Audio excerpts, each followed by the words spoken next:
دلم می‌خواست برای اولین بار راجع به پروژه‌ای با شما صحبت کنم که بسیار پروژه خوبیه و من براتون یه سورپرایز توی این پروژه دارم. این پروژه 270,000 متر ابعاد زمینشه و یکی از بزرگترین پروژه‌های شرق گیرنه حساب میشه. فقط 35% تراکم ساخت توی این مجموعه وجود داره و الباقیش فضاسازی و محوطه سازی کل پروژه است.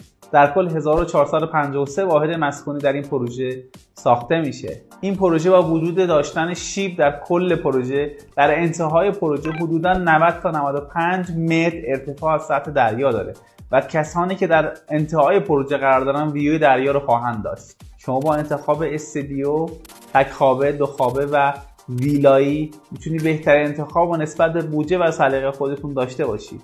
و اما سورپرایز ما مثل قبض تونسته 17% از قیمت پرایس لیست این کمپانی برای شما تخفیف بگیره فقط یک هفته و این بهترین فرصت برای شما که میخواید یه سود بسیار بالا داشته باشید. و یه نکته بسیار مهمتر از این برای شما توضیح بدم که پس از ژانویه حدوداً بین 15 تا 20% این کمپانی قیمتاشو قراره که افزایش بده.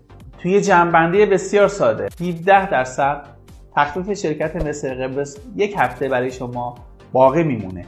15% هم ارزش ملک تا یک ماه دیگه افزایش پیدا میکنه. جمع این دوتا 32% در حال حاضر کمترین قیمت کل کشور رو میتونید از این پروژه خریداری کنید. در اصل بخوایم اینطوری حساب بکنیم شما تک خوابه میخرید ولی پول یک استودیو پرداخت میکنید و به تعبیری دیگه شما دو خوابه میخرید و پول یک تک خوابه رو پرداخت میکنید. دوست داشتم این آفرم با شما به اشتراک بذارم.